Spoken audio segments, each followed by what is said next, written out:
You'll have a great time in New York City, east side of town. Relax in comfort at the Collingwood Hotel, 35th Street off 5th Avenue. When you stepped into a hotel lobby decades ago, you'd be greeted by the scent of smoke filling the air and bellhops in crisp uniforms ready to assist. If you stayed in a hotel in the past few years, you might not even know these features existed. Today, we're exploring hotel features from the past you won't find anymore today. And nobody knows it's down there. Except Beth's father, who found all kinds of goodies in the darkness of the elevator shafts. Room keys with actual keys.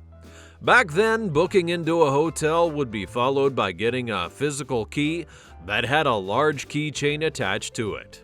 That was the only way to access your room, and if a copy of the key got lost, the hotel was required to change the lock for that room for security reasons. This is because the keys were easily copied. So if they got into the wrong hands, they could put the lives of the guests at risk. With a large and decorative keychain, it was not common to misplace them, since it was easy to spot. In today's world, instead of a physical key with a large chain, what you get is a magnetic key card. All you do is swipe and you're in. Some hotels even have digital entry systems to allow you to unlock your room with your smartphone using an app. With this, security concerns are reduced since it's not easy for anyone to duplicate the key card. Is the Princess phone, an exciting new extension telephone. In-room rotary phones. People who were travelers back then usually needed to make phone calls to their family, friends, or maybe business partners about their location. The presence of the in-room rotary phone made that possible at an extra cost to the hotel guests. It was also used to call reception when service was needed in the room. Hotels would charge high fees for phone usage.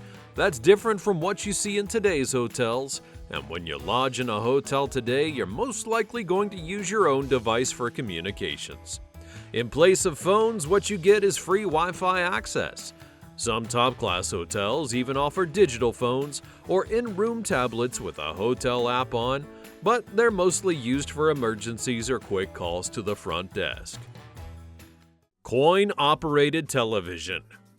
One common feature in more low-budget hotels and motels of the 60s and 70s was the coin-operated television. All you did was insert coins to watch TV for a limited amount of time. This made television viewing a paid service rather than a standard amenity like you'd see in today's world. Guests who didn't need television didn't have to pay for it. This was one of the reasons why hotel prices were low unless you needed additional service. This was the norm until televisions became much more available and affordable. They then moved from requesting payments for TV viewing to offering free cable. And if you go to a hotel today, you'd even most likely see a flat screen which allows access to Netflix, YouTube, Hulu, and other streaming services.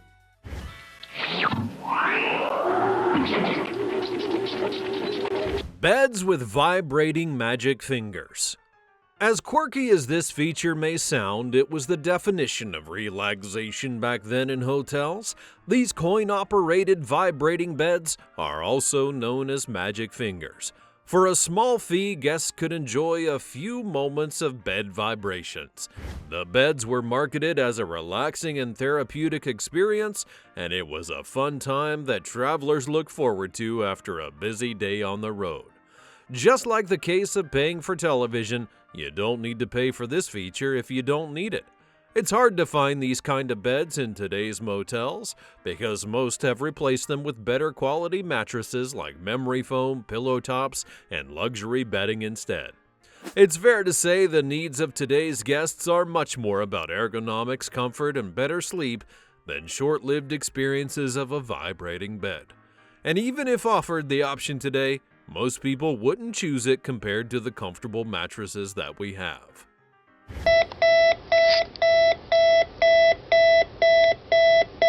Radio alarm clocks. Radio alarm clocks provided guests with both entertainment and a reliable way to wake up in the morning. Guests would use them when they wanted to wake up on time, listen to local stations, and even catch up on the news. These devices had simple tuners that the guests could use to set the alarm and choose whether they wanted to wake up to music or talk. Some hotels today still offer Bluetooth-enabled alarms, but most people prefer to use their phone, especially since their body is already used to their regular ringtone.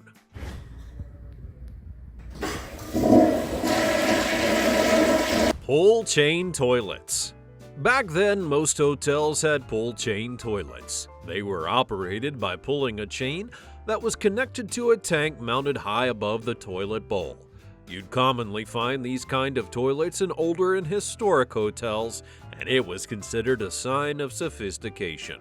This system required indoor plumbing at a time when most people had to go outside to do their business. Travelers would choose these hotels with the option because of how high the standard of such a toilet was.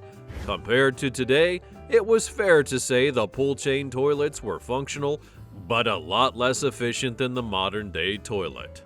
They used more water per flush, which is against conservation policies today, and every hotel has a more efficient flushing mechanism that includes a dual flush option which allows you to choose the amount of water to be used.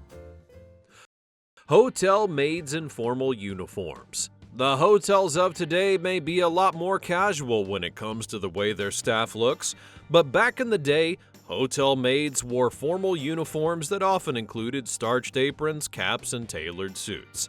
Even if you visited up to 5 hotels in one day, the uniforms of the staff were usually similar. The same structure but different colors. Etiquette was the guiding line in how hotel maids dressed, and travelers even judged a hotel's neatness and quality by how the staff was uniformed. Imagine giving a hotel a low rating because the maids weren't wearing their aprons. That was exactly how it was back then. Since those hotels thrived more from word-of-mouth advertisement from people who stayed as guests, they always ensured that the guests had no reason to see their hotel as being low quality from their maids' outfits. Today's hotels may not be so bent on adhering to this kind of strict formality that sometimes makes the maid themselves uncomfortable as well, because nobody wants to wear an uncomfortable outfit through their long and lengthy shift. Luxury hotels still do have formal uniforms, but the purpose is to reflect the hotel's branding while being more comfortable for employees to wear throughout their long day. This is one of the 4 smoking rooms that we have at Baker's Motel. Smoking rooms. Hotels used to have rooms separated for smokers to do their business without interruptions or affecting the others. Some even went as far as to dedicate entire floors to smokers so that non-smokers wouldn't have to complain about the secondhand smoke. Rooms on these dedicated floors were often equipped with ashtrays and matches, which allowed the guests to smoke indoors. Some hotels would offer complimentary cigars or cigarettes. However, this also led to issues like lingering odor, cleanliness, and indoor air quality. It still ends up affecting non-smokers as well. Many countries and states enacted smoking bans in public places, including hotels, so today, hotels are entirely smoke-free to comply with regulations while meeting the preferences of the majority of guests who prefer a clean and smoke-free environment. Unless the hotel's in a place where there are no anti-smoking regulations, you can't expect to see smoking rooms in a hotel. In-room ashtrays and matches. Back in the day, one of the things that guests were most likely to see when they went to a hotel room was an ashtray. Displayed on nightstands or desks, some hotels even included custom matches that featured the hotel's logo or name. It was a common souvenir for guests to use and even take along if they wanted. Since it was the era where there was no smoking ban, smoking was allowed everywhere, including the hotel lobby, restaurants, lounges, and more. Hotels were fine with smoking as long as you didn't drop the ash indiscriminately.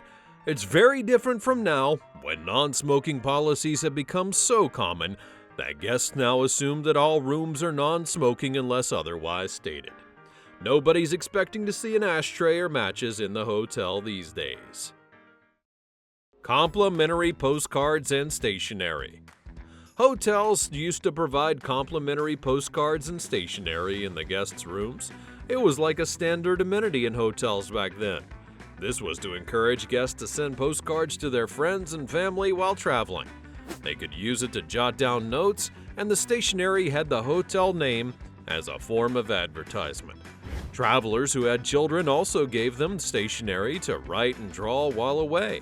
And in today's world, people prefer email, social media, and other instant messaging platforms to send pictures or messages to their loved ones. The stationery is obsolete since everyone would rather type their thoughts on their personal device. Even children have their own iPads these days, so they don't care much about writing with a hotel stationery when they could spend that time on their screen. People are often concerned about privacy of whatever they write on paper and throw away, and anybody could search through the trash to find sensitive information they may have written down and forgot to take along.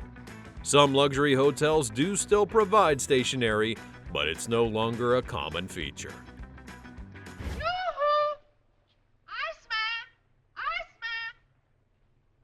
Door-to-door ice delivery. If you needed ice in your hotel room back then, all you had to do was ring up reception and make your request. A few minutes later, the hotel staff would deliver ice directly to your room. You didn't need to leave your room or even serve yourself. In today's world, getting ice no longer requires calling the front desk. Most hotels provide machines on each floor. So instead of sending staff to each room, guests can access ice at any time from machines that are located there. They can serve themselves as many times as they need. Your floor, please. Thank you. Elevator operators. Elevators today require you to push a button and you're good to go wherever you desire. But back then, there were people whose work was to manually control the elevator for you. That was just in their job. Operating elevators requires much more than pushing buttons, and these operators are trained to handle the safe operation and movement of people through the elevators with expertise. In addition to pressing the buttons, operators often greeted the guests and offered assistance with finding the correct floor to get to their room. With the advent of automated elevators, the need for human operators went away. Guests are now familiar with operation since the process has been improved and streamlined, and they no longer need help finding their way to wherever their room is. Oh, show us the mini bar. Oh, yes. Is it well stocked?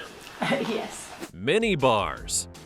Instead of the general lounge and bar services that hotels offer today, most top-rated hotel rooms used to have mini bars.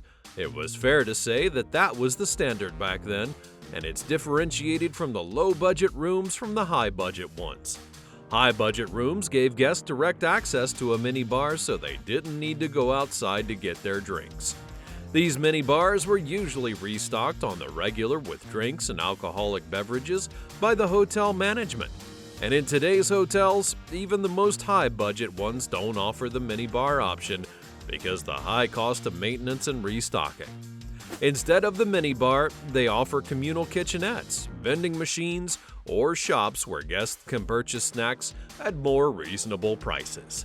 No amount can be added to a room price that would be enough to cover the cost of maintaining a mini bar. In-room fax machines.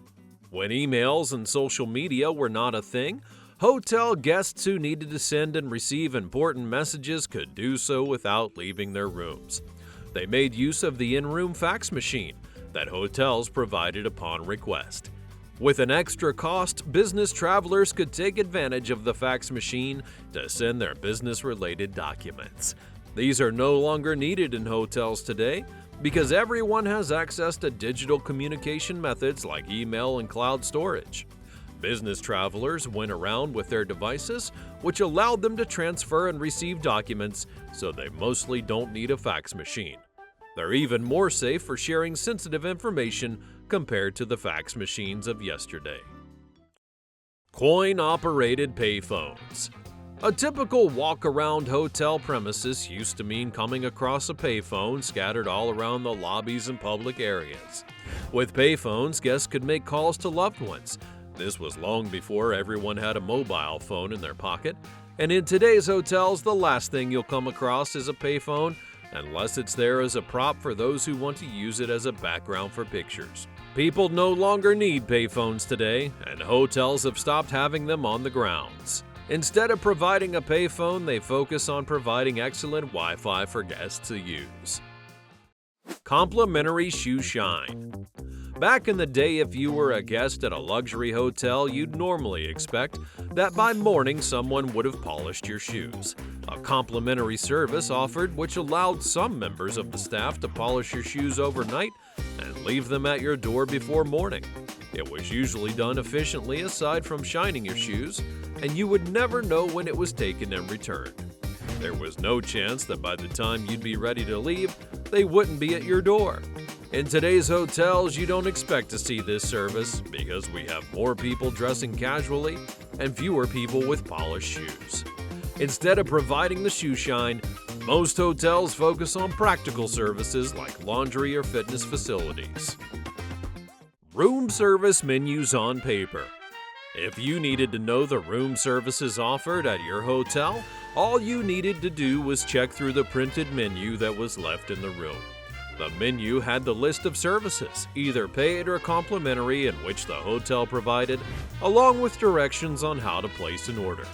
Guests would use the in-room phone to place their orders, and today, most hotels have replaced the printed menus with a digital one. These new menus are accessed through the TV, the in-room tablet, or your mobile app. You can even place an order directly through digital devices without having to make a call. This Honeywell thermostat here, this is your typical round manual thermostat.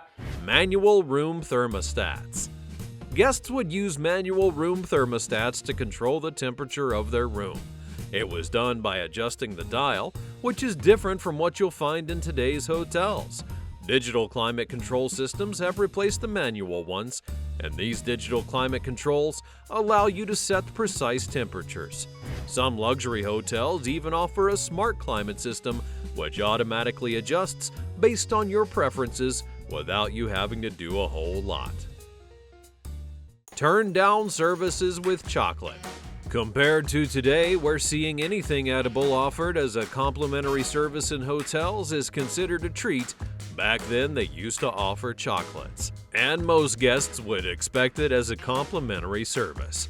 Hotel staff would go into the room to turn down the bed, and that meant they were going to fold down the corner to make it easier for guests to get in.